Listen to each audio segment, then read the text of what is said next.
The Prime Minister is sworn in by the President of India. The state chief ministers are sworn in by the respective governors of state. Who administers the oath of office to the President of India? This is my audience question for today's episode, which is episode number 132 of Are You Quizzing Me? Cue the music. Welcome to Are You Quizzing Me? I am Vineet Nair with my co-host Aditya Kashyap. This is a quizzing trivia podcast show. Join us as we dive deep into history, science, pop culture, and so much more. Let's get quizzing. So, Aditya and I are back for the 132nd time, and we are here to regale you with questions and tomfoolery. But before we get to the regular round of quizzing, we have started asking audience questions, which hopefully will be answered by the audience. So, Aditya, why don't you tick that box and let us know the answer for the last week's question? So my question to you first is, what is the name that we're going to give to the question formerly known as audience question? Because now the question at the end of the episode is the audience question. I think that's a hook question, right? The one that you ask is the hook for the audience that we answer at the end. No. No? Is the cold open? No, see, you have to respect seniority here. So This is India. what? Am I audience? We don't go around calling our seniors by their So names. We call them sir or This ma'am. is junior audience question? What is this? This is the junior audience question. Audience question the second. Okay, let's call it audience question. This is going to get very confusing, but let's roll with it till we can. Episode 131 was the first time we tried audience question the second, or junior audience question. And because it was a visual question, I encouraged listeners to go and look at the image in question, Google it, it should be easily available. But I'll describe it in any case. This is a cartoon from 1941 from the New Yorker magazine. It shows a plane crash in the background. There's somebody parachuting down, presumably the pilot of the plane. And there are a bunch of official-looking people in those military uniform, military trench coats. They're running towards it, rushing towards the plane crash. And there's one guy who looks like a civilian who's walking away from it with a bunch of papers under his arm. The question was, what is the caption of this particular image in the New York cartoon, which has now become a fairly common English phrase? I have to give a shout out to the first person who got it. A bunch of people tried, and the first person to get it was Dhwani Ravi. Dhwani Ravi replied on Instagram, so you can message us, you can reply, whatever you want to do. Thanks to all the people who participated. Dhwani got it right, the first person to get it right. And the answer was back to the drawing board. So this man with a bunch of papers under his arm, plans, or whatever it is walking away from the plane crash. And presumably he's the designer of the plane, some sort of a engineer behind the whole mess. And the quote is, or the caption is, back to the drawing board. This was the first time that this was used in this context. And it has become a pretty common English phrase, which basically means you have to start all the way from the beginning again. And that was the first ever audience question, the second junior audience question Dutiya, whatever it is. So watch out for more of those. At the end of the episode, I'll ask you another one, which will be answered in the next episode. All right, Vineet, who's going first this time? So I have been keeping track, even though you accused me of not doing so, and I believe it's your turn. Okay, so regular quizzing commences, and I am taking the baton to begin.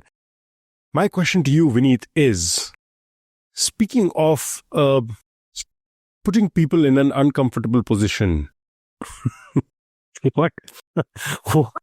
Indian history is littered with people coming from outside of the country and plundering the riches of this country. And obviously the most recent instance of that was the British colonial empire. But before that also, there have been quite a few people who have come in. And as they did, they would enter through the land routes very often. This would mean that your northern borders were pretty often under attack, the northwestern borders, which means Rajasthan. Now, as you go to Rajasthan, tell me, Vineet, do you know of a queen in Rajasthan during whose husband's reign, there were certain invasions into the empire, into India's today's borders. And this queen's legacy lives on in various cultural artifacts. There are poems, there are books, there are movies, a lot of it about her. I am going to ask you something which is not pop culture related that this queen inspired. So two-parter question. Firstly, tell me which famous Princess Rajput queen rather, is in question over here. And then we'll get on to what she inspired, which is not really pop culture. I think there is some question about the historical authenticity, but are you talking about Queen Padmavati? Yeah, so you are absolutely right. It is Queen Padmavati. And you're also right in the way that exactly what transpired is not really known for a fact. Legends suggest, and I remember going to the fort and hearing about the same story that eventually was shown in the film as well, in the fictionalized version of the film, where the king was looking at her but did not look directly. Oh, sorry, my bad. Khilji was going to look at her, so he couldn't look Khilji directly. was looking at her, yeah. So he had to look through a reflection and stuff like that. So all of those stories have been around for a while. Maybe some of them are myths, some of them are legends, as happens with a lot of these historical figures. So Queen Padmavati, you're absolutely right, was a 13th, 14th century queen of the kingdom of Mewar in India. Several texts mention her, and while these versions might have some differences, there is some consensus that somebody like that did exist. There have been poems about her, there have obviously been movies about her, there have been other sort of texts as well. All of this is pop culture. Tell me something non-pop culture related that started in 1964 and went out in 2001 that was inspired by Queen Padmavati. And it's not pop culture related, right? No, you won't consider this pop culture related. Can you give me a clue about the space? When you say pop culture, I think you're excluding music as well, right? Okay, just broadly, because very often when I ask you what was inspired by a certain person or a certain event in pop culture, I mean, by pop culture, I usually mean a film or a TV show or a book or music, anything along those lines, right? Those are pop culture as broadly understood. So nothing in the entertainment space, let's call it that. Nothing in the entertainment space. But you're not yet giving me what space or context it could be in. Not yet, at That least. would probably be my last clue, because that would make it very easy. Okay. So it's something quite obvious. Given the category, the broad category, yes, it would be very obvious. From 1964 to 2001, it hasn't happened or have been held after 2001. It ceased in 2001. Oh, you very carefully mentioned seized instead of, okay. I was trying to see if it was an event or something. No, event also I would classify as a pop culture thing. Like anything entertainment related, I would classify as pop culture. Okay, I need a clue. I need additional clues. Very simple clue. There is a connect to Italy. The 1964 to 2001 thing originated in Italy and then came to India. So it originated in Italy and came to India. Is there like a Padmavati gelato? What would the Padmavati gelato be like? Oh, clever boy. I think you've cracked it. Is this the Padmini? Is this the Padmini? Is this the car? The Premier Padmini? My man. Yes, you are absolutely right. It is Premier Padmini. Which it was a Fiat. It was a Fiat 100, Fiat 1100, something like that, right? Fiat 1100D. Yes, the D. Yes, obviously the D. Yes, you can't miss the D. Fiat 1100D, or I guess Fiat 1100 was just a variation on it, because initially it was marketed as free Fiat 1100 Delight. That's where the D comes from, I guess. And this was based off of the Fiat 1200. Anyways, so Fiat 1100D, it came to India in 1964. It was manufactured in India from 1964 to 2001. A lot of us would remember that as Fiat cars. People in Mumbai especially, but a bunch of other cities as well, would remember them as the Kali Pilis. Yeah. The black and yellow taxi cabs. Those were finally taken off Mumbai roads on 30th October 2023. So it's pretty much a rare occurrence that you would sight one on the roads anymore. I think they're pretty diligent about taking it off the roads, because I don't think I've seen it in the last year or so. So anyway, so it's been more than 2 years since it's been off the roads. That I guess you could consider a pop culture icon. But yeah, the car itself was not entertainment related. Yet the name Premier Padmini was inspired by Rani Padmavati, Rani Padmini also, as she was known in some of the texts. So Premier Padmini got its name from Rani Padmavati, Rani Padmini. I did not know that. I mean, I knew the name Premier Padmini. I did not know that it came from. Did you know that already, or did you make the connect?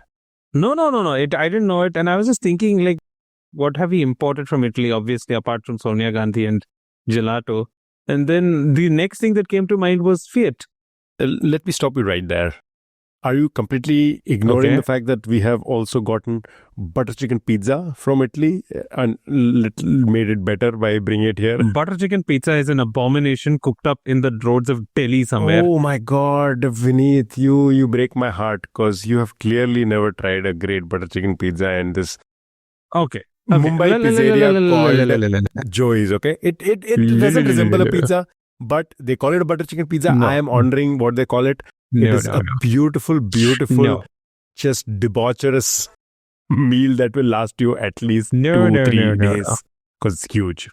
See, this is my bone to pick with most Indian pizzeria chains that I've seen. It is that boneless. they put anything on a pizza. The butter chicken is boneless. Yeah, we don't need to see your face that close.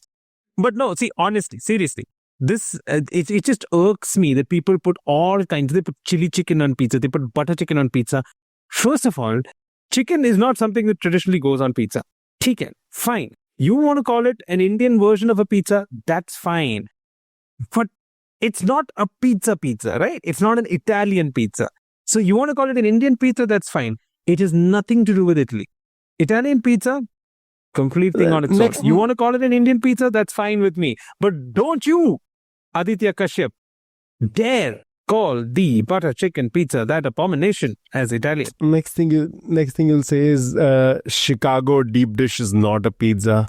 I mean, who are you? Like, what do you think you are, Vineet? You do not get to decide what is and what is not pizza. I am a man of strong opinions. I am a man of strong opinions. You are. And I say that the butter chicken pizza is not a pizza. You are a man from the state of Kerala, from the country of India. Answer me this. From the continent of Asia. Answer you do not me this. get to decide what is pizza. Moving on. No. I have one more point to make. What is the difference between your butter chicken pizza and a naan with butter chicken on it? So my next question is...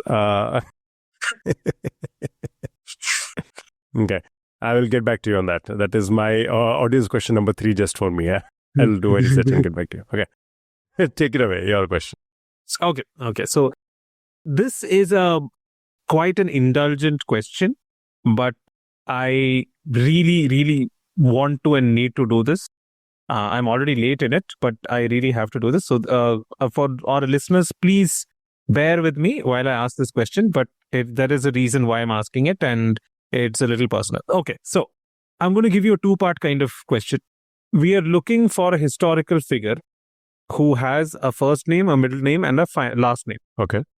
For the sake of convenience, let's call A his first name, B his middle name, and C his surname. Got it. This figure was well known for his work in social medicine. He was a pioneer in improving care for people with mental disabilities. Okay. When he was just 14 years old, he was apprenticed to his father, who was a village apothecary in a place called Anthony St. Jacobs. Okay. In 1846, he had a chance encounter with a young girl who had a medical condition that would later be named after him. Okay. Specifically, after his last name, C. Okay. The encounter is what inspired him to pursue medicine. Now, there was an American graphic designer whose initials were AB. That is the same, not initials, whose name was AB. Got it. If the first person was ABC, this person is AB. Okay. Now, he was a designer, painter, writer, and long-time typography professor at Drexel University. Okay. In the early 1970s, he created something that we are going to call as X. Okay. He went on to design distinctive logos for major corporate clients, artists, and musicians. A very famous fictional character was later named after him. So the fictional character's name is also AB. No, the fictional character's second name or last name is B. So the middle name of the first person, the last name of the second person we're talking about, the last name of the fiction character is also B. Got it. Now, AB, the graphic designer, he designed 6 versions of X for a best-selling book. And that book marked the first appearance of that fictional character that we're talking about. So, my question is, who's ABC and what condition was named after him, specifically after his last name? Who's the designer AB? Who's the fictional character? And see if you can also tell me what the designer AB invented. That is X. It's interesting because I have 2 ways to approach this. I am going to tell you what the first one is, which I think is incorrect, but that is closer to my heart. And then I'll come to why I think the second one is closer to your heart and probably is the one that is the right answer. The first one is the doctor who met a woman and was intrigued by her medical condition, and whatever medical condition she had was eventually named after him or his last name. This fits the bill pretty accurately, except for maybe the age and stuff, for Alzheimer, whose first name is Alois and last name is Alzheimer. Don't know if he has a famous middle name, which makes me think it's not the right answer. And I also believe because you said that ABC met a young girl, right? Yeah. Okay. Alzheimer met a old woman. Alzheimer met a woman who had Alzheimer's, right? And she was in her 50s. And why he was intrigued was because she was showing signs of dementia at a much younger age than was commonly seen. So he was intrigued. I have read through the notes that he made about her because he used to visit her. This was in Germany. And it's fairly interesting, very intriguing. I made these notes because at some point in college, I was obsessed with the idea. And I've done a little bit of research, whatever research people claim to do, research into Alzheimer's. And I reached out to some of his descendants, Alzheimer's descendants, asking them, like, if there are, Germany. I cold emailed them. Hardcore stalking. Yeah, and I emailed some professor in the US who had, got in touch with them. So I was talking to a few people. Because my idea was I'm going to move to Germany and I'm going to make a film about Alzheimer and Auguste de Terre. I think that's what her name was, the patient. Because it seemed like a very interesting sort of duality there. He was very clinical. He was very, very cold. A lot of places he described as. And she was obviously suffering a lot. She came from a very poor background. Her family had abandoned her. Anyway, sorry. That's why it's close to my heart. That's why this is just imprinted in my head, the name and all of the facts. And I know that she died at the age of 51. He met her when she was in her 40s. So it doesn't fit the bill. Now, I have no idea who ABC is. I have no idea what the disease is. I have no idea what this poor girl had. I'm going to attempt it the other way around. I know. Okay. Which I was expecting to do. I know that this kind of sounds like Angels and Demons. I know for a fact that the guy who designed the ambigram for the earth, air, fire, water, which is I think called the diamond. I think it's called the something diamond, right? Illuminati diamond, yeah. So Illuminati diamond was designed by a ambigrammist, I guess, and that's why it's probably meaningful to you because you're an ambigrammist. And so that would mean that our ambigrammist's name is something Langdon, because that would give us the fictional character Robert Langdon. Yeah, that's his name, right? Of Angels and Demons and Da Vinci Code fame. So we have B, which is Langdon. I have no idea what A and C are. Very good. Now I'm going to give you A. A is John. So it's John Langdon. Okay. John Langdon was the longtime professor at Drexel University, who was a designer, painter type. He invented ambigrams in the early 1970s. He created 6 versions of it for the book Angels and Demons, which was written by Dan Brown. And in return, Dan Brown named his lead character, Robert Langdon, after him. Yeah. So you have now AB, which is John Langdon. What is C? See, now that I have no idea. Some disease that is named after John Langdon Dash. Is there any connection to something to do with the visuals of it? Because I'm just thinking like that somebody with like color blindness. I don't know if there's a technical term for color blindness. No. Okay. Nothing like that. Nothing like that. I was thinking in the visual design, art design space. Okay. Because that would have been a very poetic connection across names and diseases. Okay. If not that, you said a young girl, he saw the condition and the condition is named after him and is famous enough that I would know it. Or a young person. Yes. Most people would know it. Though it was initially not called. See, he basically, the term that he coined for it is now considered quite derogatory. And instead, we call that condition by his name. Is there another word for leprosy? Leper? Or whatever. That's derogatory. No, there is another word for leprosy, that's Hansen's disease, but it's not that. That's not what we're talking about. Oh man, that would have been a great crack. Okay. Leper would be derogatory. So if not leper, no, derogatory, because then it can't be. I don't know why I was thinking some sort of something to do with the limbs. But yeah, nothing along those lines. No, it's not that. So I'll give you a clue. In 1866, he wrote the paper that made him famous. Okay. And I'll give you the title of the paper that he wrote: Observations on an Ethnic Classification of Idiots. I mean, give the man benefit of doubt that idiots was not a rude thing to say. Maybe it was a medical classification. But okay. Of idiots. Okay. Derogatory, then I think that would be the R word. I'm going to pass.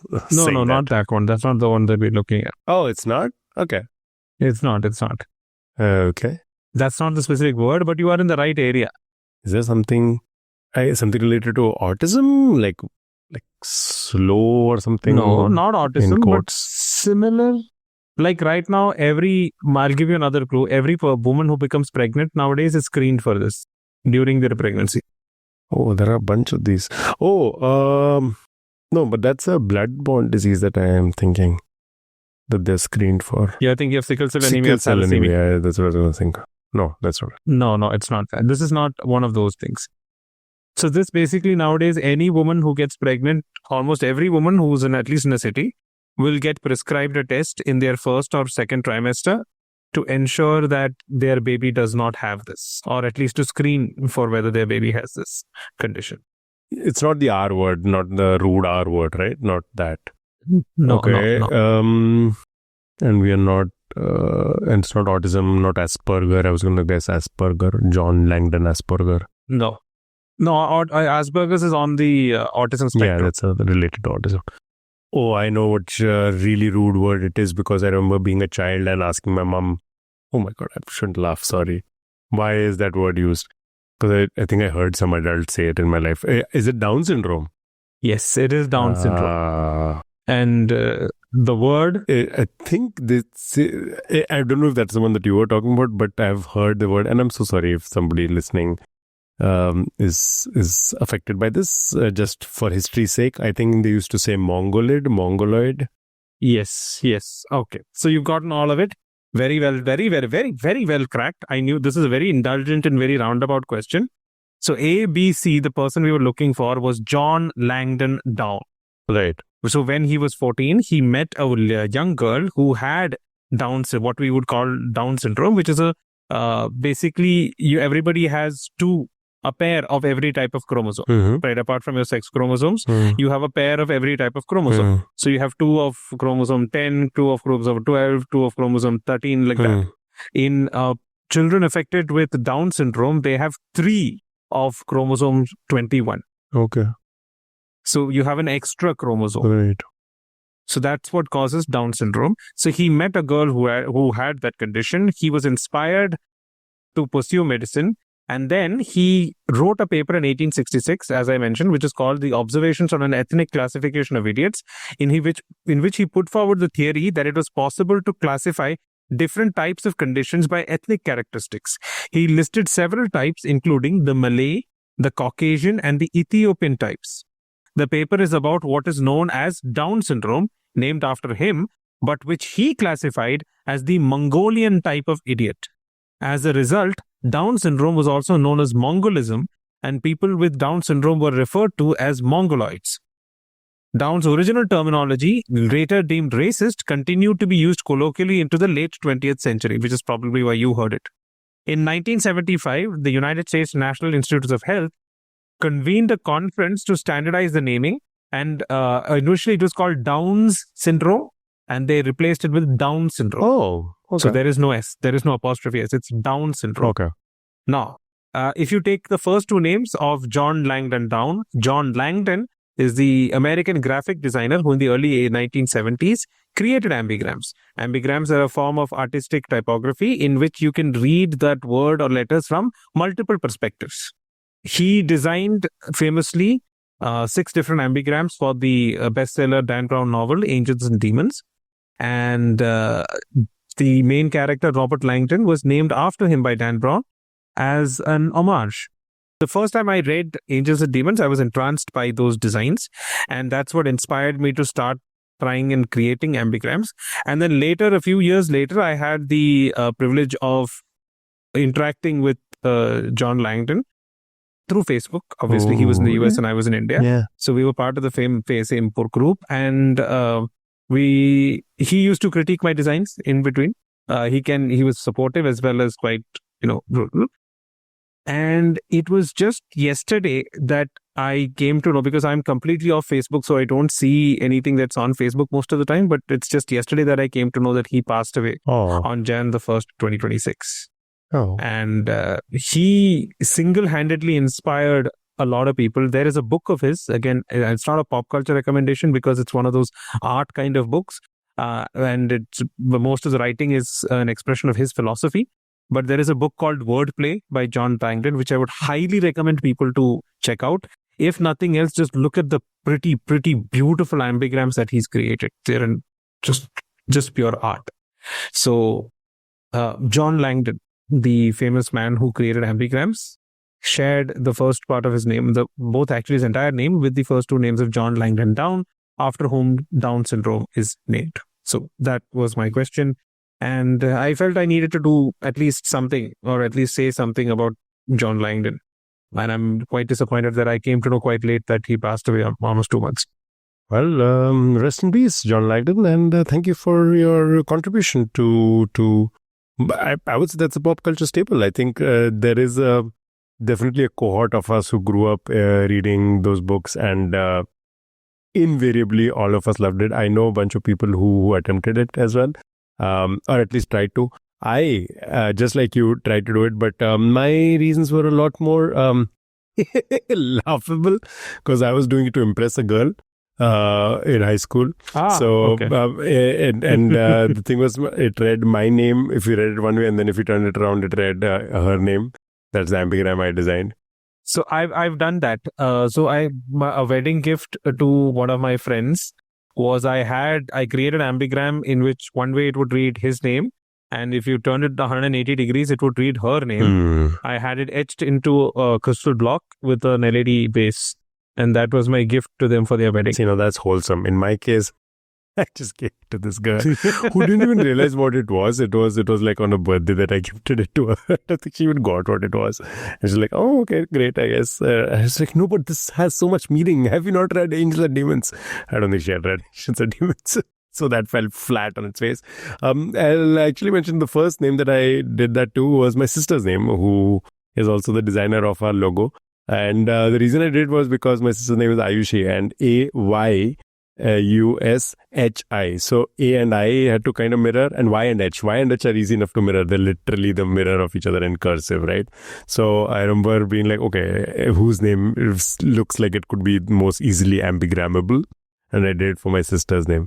So yeah, I dabbled in it, probably like maybe a percentage of what you did, like 1/100th of what you did. But yeah, I also remember being influenced by it. So thank you, John Langdon. This was a big part of definitely my teenage years. Yeah, lovely question, and I love the connection to John Langdon Down as well.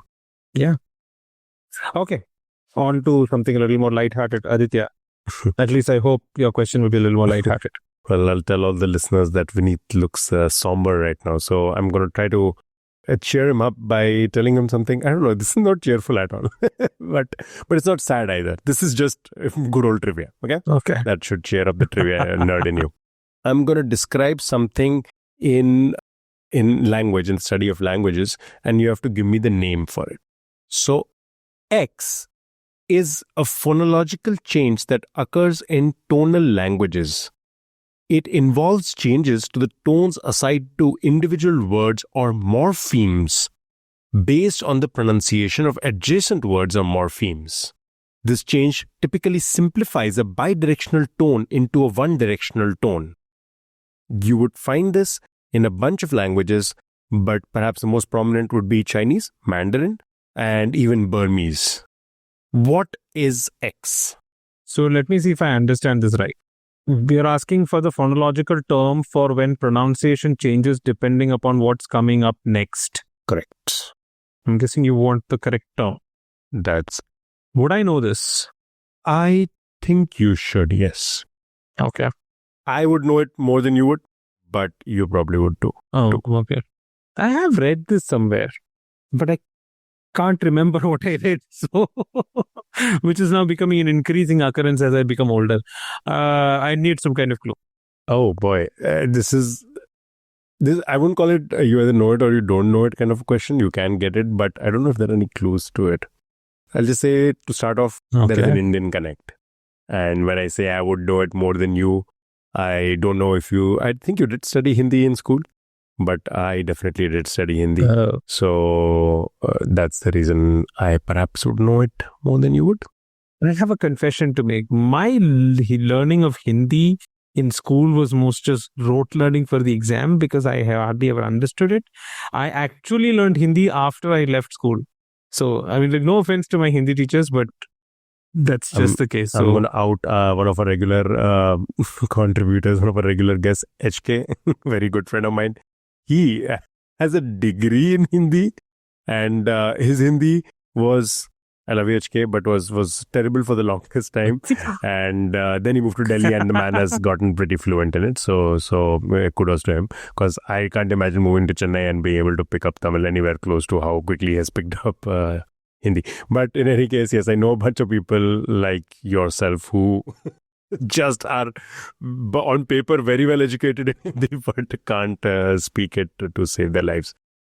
So, which is why I said maybe I would know it more. अभी मैं हिंदी में बात कर सकता हूँ. At that point of time in school, I did not pay attention. I was just like, this is one of those subjects you just have to learn to pass the exam. And the moment I could get rid of it, I moved from Hindi to French. Okay. But now, like with practice and with speaking to people, I can speak Hindi. That I can do. So, last thing I want is to be labeled anti-national because I don't speak Hindi. No. You are very national. I don't know what that means. You're very national. Okay. The relevant connect to this would be I studied a language in school as well, which I also did just for the marks. We were told that it's a very high scoring subject, so I took it on for my 10th board, and that is Sanskrit. Sanskrit is probably the biggest connect to this question. So I'm guessing then it's a word derived from Sanskrit. It's pretty much a Sanskrit word, yeah. So it's a pretty much Sanskrit word. Okay. So, dude, I have no context for this. I don't think I'll know this at all. You'll have to probably just give it to me because I just don't know it, man. I'm very sorry about it. Yeah, I'm trying to figure out if there is any hint I can give. Okay, let's try this. I have learncbsc.in open in front of me. This is your NCERT course. Okay. So I'm going to describe what this is or give you examples of it, and then you probably will get it, right? So I told you what it is in the context of tonal languages like Chinese and Burmese. I'm just going to come to the core of it, why I asked you this question, the Hindi version of it, okay? So examples under this are, I don't think this is going to help at all, but Satyarth, okay?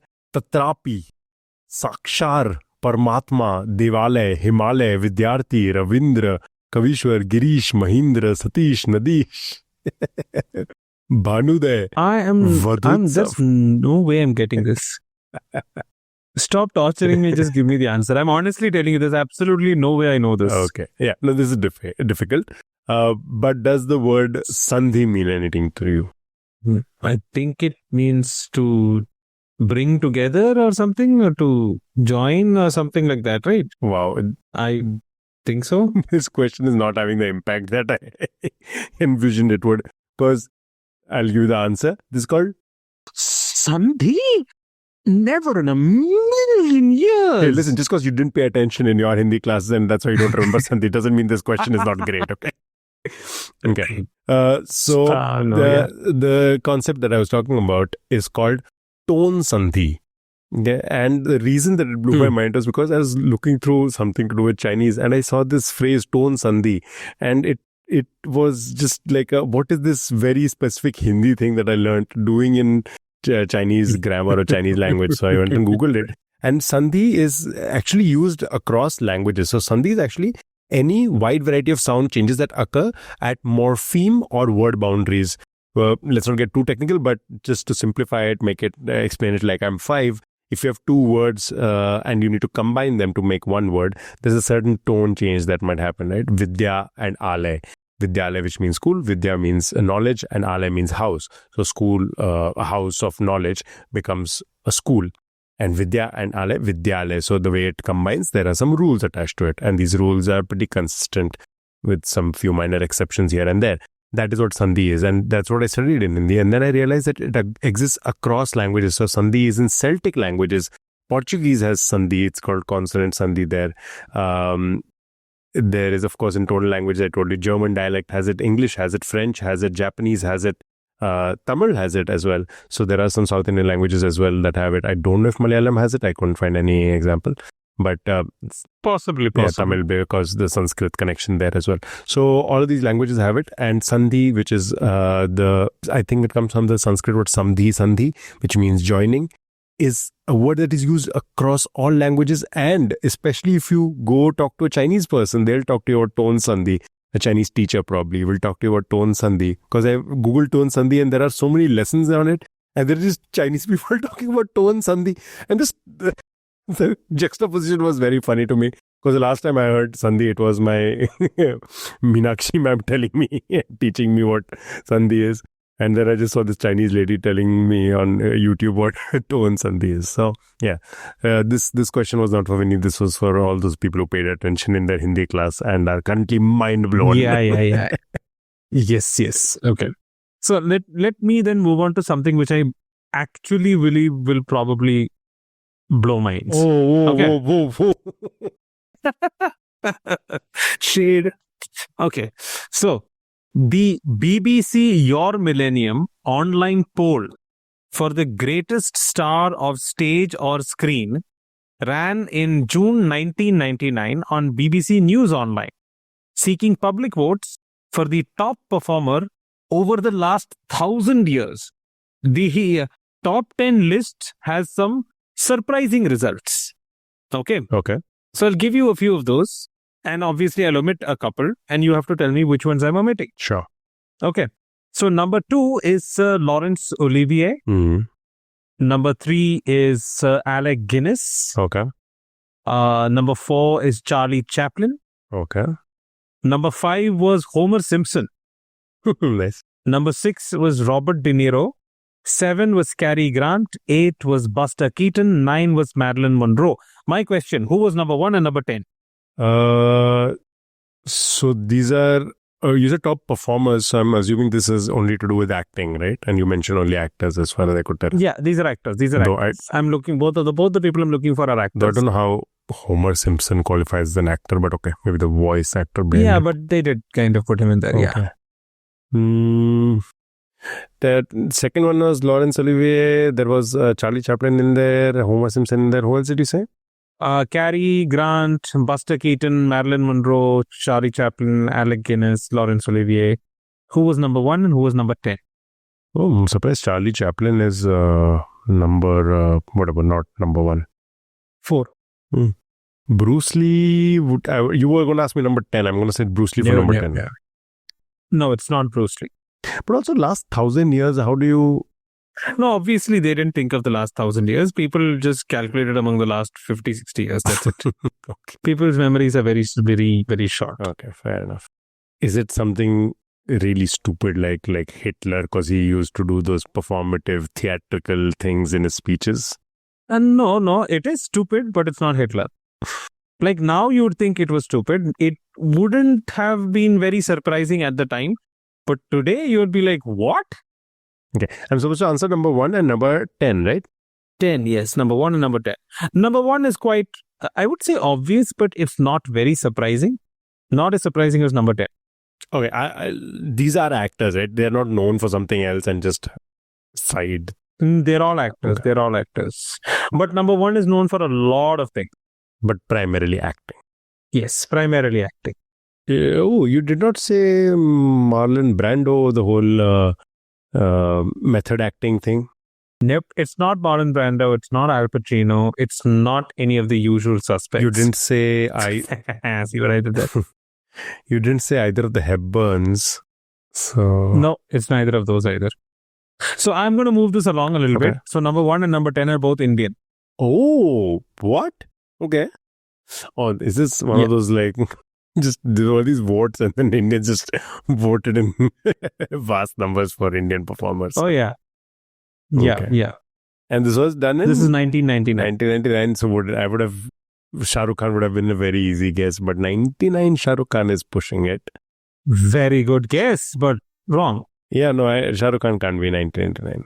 That was not a guess. You can't say wrong when I haven't guessed it beneath. Okay. My guess would be if it's 99, then I would say Indian. No shade to my Tamil friends, but I think Amitabh Bachchan would edge out Rajnikant in this. Very good. Number 1 is Amitabh Bachchan, which I was expecting you would get. Quite easy. Who was number 10? Also Indian.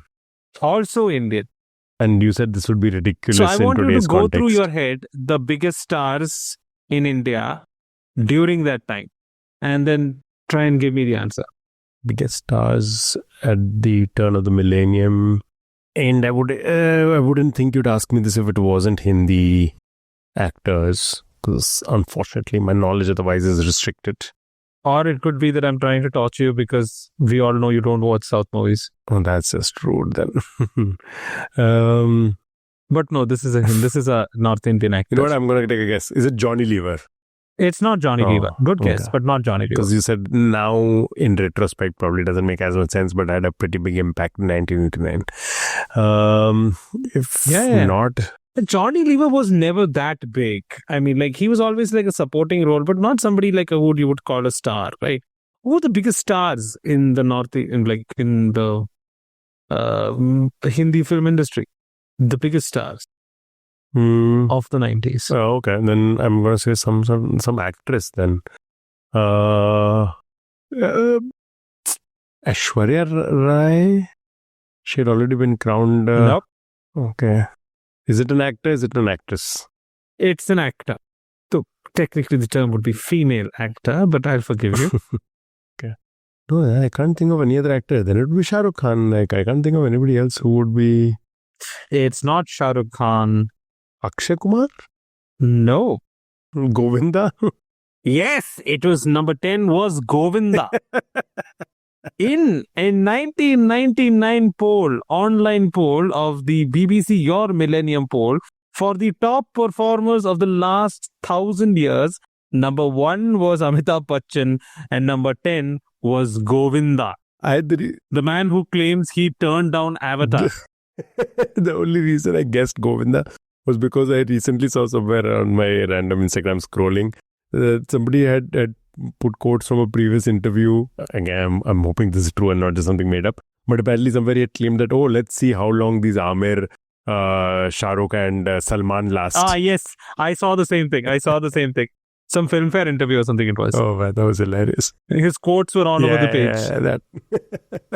If you read the BBC article that came with the list, this is the description they've written for the number 1 position. He retired from films more than 10 years ago, but after a stint in politics, he's making a comeback with films like Lal Badshah and Mrityudata.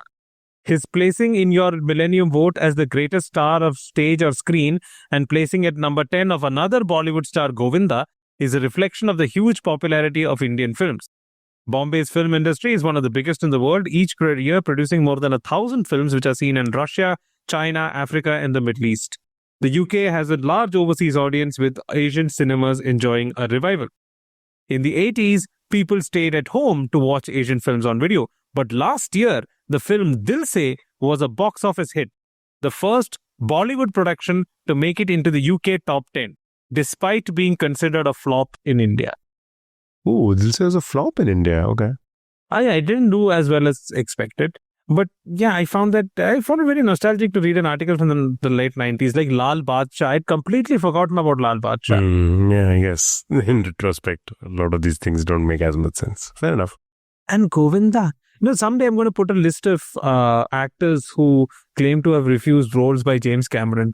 And it will definitely have Matt Damon and this one, what's his name? What did Matt Damon turn down? Govinda on the same list. Oh, you don't know this. So Matt Damon was offered the lead role in Avatar, and James Cameron actually gave him the option of taking a percentage of profit rather than a salary. And he turned it down. Oh boy. So apparently, if he had acted in it, he would have gotten something around $100 million or something. I think like that. I've seen this in some interview. Yeah. Okay, so that was, Govinda. I still can't believe it. But he was quite big at that point in time. All the number one movies, no? Coolie number one, Hero number one, Baby number one. Right. This is another one of those questions that maybe you know, maybe you don't. But take a shot at it. Mongkhet Township is a township in Keng Tong district in the Shan state of Myanmar. Apologies for incorrect pronunciations. One more time. Mongkhet Township is a township of Keng Tong district in the Shan state of Myanmar or Burma. It is the principal town and administrative center, and it's called Mongkhet basically, right? In 2015, Mongkhet gained prominence or came into, let's say, sudden stardom because of a certain calculation. What calculation was this? Why was Mongkhet thrust into the center of it? So Mongkhet, a township in Myanmar, became famous in 2015 because of some sort of calculation. Yes. Something to do with time zones? No. Okay. What else? Is this calculation? What's in Myanmar? Myanmar is famous for what? No, you'll have to give me some other clue. I'm going to repeat myself. And that's going to be our first clue. Mongkhet Township or Mongkhet became suddenly, overnight, very instantly, popular or famous because of a certain calculation. Why was Mongkhet at the center of it? So Mongkhet was the center of something. Yes. So center of earthquakes? No. Center of because this is the Bay of Bengal being adjacent, I don't think that hurricanes are a thing. So I'm guessing cyclone or typhoon. No, so typhoons is Japan. So cyclone. No. Because then I was thinking it might be the kind of force calculations of cyclones. There are rating scales for the strength of cyclones. Let me guide you towards the correct direction. It has nothing to do with natural phenomena. Nothing to do with natural phenomena. By natural phenomenon, I'm largely classifying earthquakes, so tornadoes, tsunamis, none of that. When you say center, it has to be a circle of some sort. Ooh, very nice. Yes. I'm guessing circle. It could be a shell shape, but okay, circle. No, one more clue. So I said 2015 was a calculation that put Mongkhet at the center of it. The initial hypothesis was on Reddit in 2013. But I think most people are aware of it, have seen it at some point, this hypothesis or this conjecture. And in 2015, it was formally studied by a Singaporean professor, Danny Kwa, who is the public policy school, I think, dean or something over there in the university. That should give you maybe some sort of hint. It is in that sphere, pun not intended. Did this come out earlier than 2015? 2013 is when the Reddit... Or was it recognized in 2013 is when it was first postulated on Reddit. 2015 when it was formally calculated. Did this come on our map pond? Probably. I don't know where exactly it came, but that sounds right, yeah. Is this that circle which has like 75% of the world's population inside a circle? I'll give it to you. Some technicalities are off. Because but you're right. India and China inside the same circle. So this lovely little town is in Myanmar. And if you draw a circle with this town in the center and of a certain radius, I'll get to that, you will have a circle where more population lives inside that tiny circle than outside of it. Outside, yeah. I remember it's something like 75% or something. I don't remember exactly, but yeah. So here's a story behind it. Ken Myers, an American ESL teacher, so he didn't have anything to do with, I don't know, sociology or population studies or anything like that. He posted this image on Reddit and he put a circle on our map, which is the Winkle triple projection, right? One of the common map projections that we see. Multiple projections, yeah. And he put it on that and he said this particular statement that more people live inside of this circle than do outside of it. And it's interesting because in this context of the whole map, it looks like a small fraction of it. And yet, obviously, we know it to be true because most of the populous Chinese cities are along the coast. And India has so many populous cities and all of them fall under this circle. There's also Indonesia, there's the Southeast Asian nations as well, Bangladesh, all of these very populated countries. So more people live inside the circle than do outside of it. In 2015, the Singaporean professor Danny Kwa, he basically formalized it.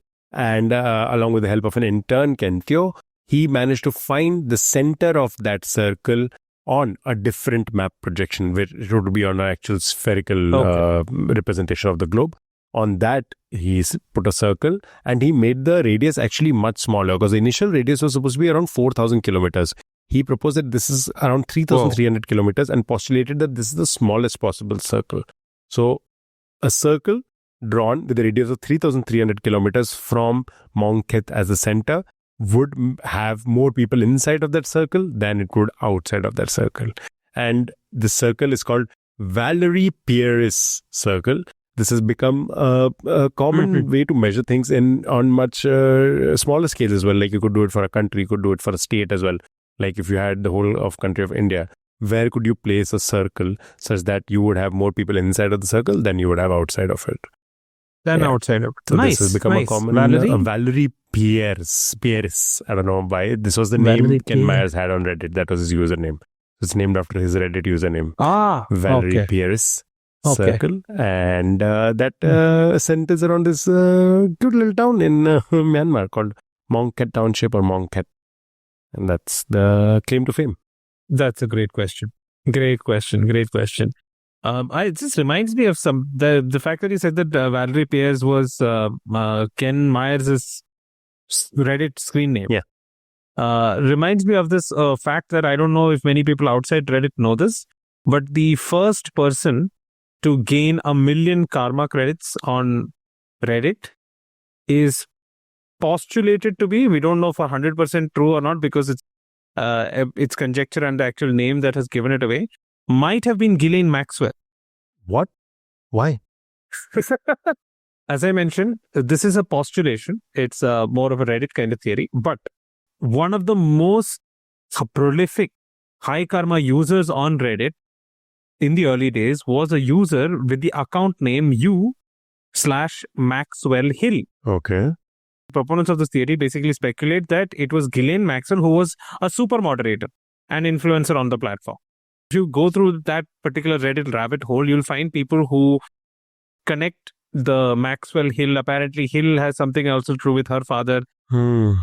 Plus the fact that this particular account went silent somewhere around the time that she started being investigated for, her horrendous crimes. So it is quite possible. It still is up for debate, but it has not been completely debunked. And I think it just might be true that Ghislaine Maxwell might have been the first user to get more than 1 million karma credits on Reddit. Don't particularly like using this word in general, but don't mind using it for her. You know what they say? Karma is a bitch. I think Ghislaine Maxwell qualifies as one as well. Okay. So, by the way, the Valerie Pieris circle is an interesting fact, and I will now remember it. Now, let me move on to something. I am going to be looking for a two-word phrase. It's a theme for today. Okay. Two-word phrase. Let's call that word phrase XY. X being the first word of the phrase, Y being the second word, right? X is a word which evokes radiance or sparkle, while Y is a poetic way to refer to the brow. Brow as in your forehead. This fuses both Arabic and Persian roots to paint a vision of stunning allure with a glowing face. Okay. Some even link X, which, as I mentioned, evokes radiance or sparkle, to Urdu's name for Venus, which also again amplifies the poetic loveliness. I want you to identify this two-word phrase which kicks off a timeless 1965 track's opening line. So I'm guessing because it's Urdu, it's some Hindi or Urdu or Hindustani phrase. It is a 1965 very, very, very famous song. I'm guaranteeing you've heard it. And X refers to radiance, Y refers to brow, and X also might be connected to the Urdu word for Venus. Yes. X is originally Arabic, but in Urdu it's also linked to Venus. And Y is a Persian or Urdu for forehead or brow. And it's used as a poetic motif. Would I have heard XY in a context apart from that song? Is it popular enough? No. This is honestly, again, you are from Lucknow. You may have read some kind of Urdu poetry or Hindi poetry which has used this. I have never used this. I've never heard this being used anywhere else apart from this particular context. But I'm telling you, this context is something you guarantee have heard. Okay. No, I have no clue right now because it's almost impossible to have grown up in India in the 80s and 90s and not heard this song. Not that it's from the 80s and 90s. It's from the 1965 film, but it was something that you would have heard. I can't think of anything that would even remotely remind me of Urdu for Venus or Urdu for forehead or Urdu for radiance. Noor, I guess. Noor, I know, is radiance. The Arabic word X can mean radiance, sparkle, brilliance, flower. Is it Noor? Noor, I know, is a... It's not Noor. Noor. No, so my Urdu clearly sucks. So, no, I have no idea. Give me some other clue. So the song in question is a Qawwali-style romantic song from the 1965 blockbuster Hindi film Waqt, and it is sung by Manna Dey. It's in this particular phrase is in the very first line of the song. Waqt, no time for love. It's so... Oh God, no. Waqt Not film, that I know. 1965 Waqt film.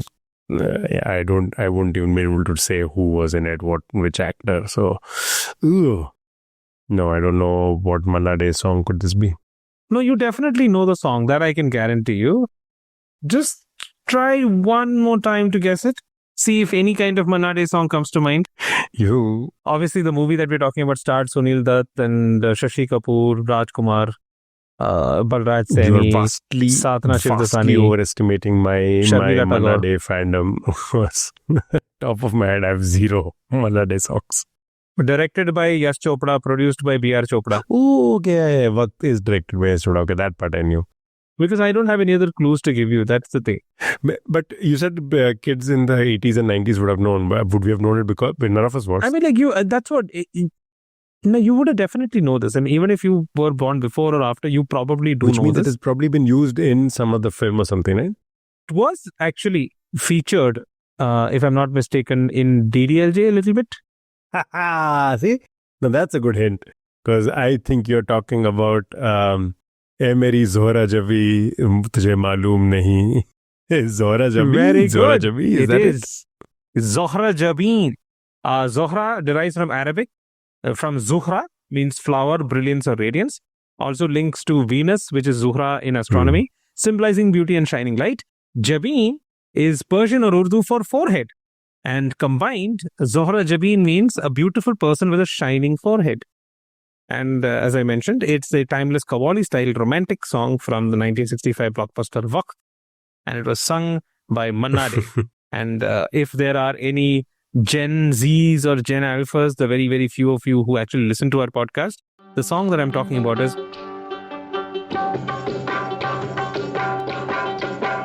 ऐ मेरी ज़ोहरा जबी तुझे मालूम नहीं तू अभी तक है हंसी और मैं जवान तुझ पे कुर्बान मेरी जान So this song was also based on Raga Pilu, which was inspired by an Afghan musical composition by Abdul Ghafoor Breshna. Lovely. Okay, cool. Well, I would not have been able to get it by Manna Day, by Waqt, by Yash Chopra, by Sunil Dutt. None of those examples would have helped me. But DDLJ, I know that scene where I think this is right after the song on the rooftop. I think it's the Sangeet part of it where the men and the women are all singing and dancing and celebrating during the wedding. A beautiful moment. This point, I think we are doing audience question the senior first and then doing the junior. Yes, we are doing audience question the senior, or rather the original, the OG. Okay, all right. So the Prime Minister is sworn in by the President of India. The state chief ministers are sworn in by the respective governors of state. Who administers the oath of office to the President of India? The Chief Justice, by any chance? Very good. Yes, it is the Chief Justice of India. In the event that the Chief Justice is unavailable or the position is vacant, the oath is administered by the senior most judge of the Supreme Court of India who is currently available. Okay. All right. Yeah, so that's the case. Now, like I mentioned, the President of India is sworn in by the Chief Justice of India or the senior most Supreme Court judge. The Vice President is sworn in by the President of India or a person appointed by the President of India in case they're too lazy or busy to do it. The Prime Minister is sworn in by the President of India. A governor of a state is sworn in by the Chief Justice of the respective state high court. And the state chief minister is sworn in by the governor of the respective state. That is the answer to the audience question that we had asked in the beginning of the episode. Aditya will now regale you with the next question, which is going to be the audience question part 2. All right. So for Chota audience question, as it is also commonly called, again, a visual question. I will be posting this image on Reddit, on Instagram. If you are listening to this and do not have access to those platforms, I'm going to do my best to describe it. And you can send in your answers on all of our social media platforms, on Instagram, on reply on Reddit, send it to us on our email, areyouquizzingme@gmail.com, wherever you see fit. The image in question is of an individual who is perched atop a very high stack of paper. In fact, there are 2 stacks of paper. And all of these stacks of paper are in the middle of a forest. So picture this, 2 stacks of paper, a very high stack of paper, and in the middle of a forest, a pretty dense forest, and on top of that is an individual. 2-parter, who is this individual and what is this picture for? If you know the answer, go ahead and tell us on our social media platforms. Looking forward to it. Aditya, before we wind up today's episode, what are your pop culture recommendations for this week? I'm going to recommend 2 shows, actually. I've been watching a lot of content and there are a bunch of movies that I want to recommend, but for today, only 2 shows. And the first show has to do with 2 women. Broad City. I don't know why I slept on it. I remember watching it a long time back. I started it. I didn't quite get engaged. And then I revisited it now. And just the absurdist, surrealist comedy of it is beautiful, brilliant, so much fun. So Broad City, check it out. It is available on OTT platforms. It is 2 women in New York doing absolutely batshit stuff and having the best of times. They are in their 20s. So think of.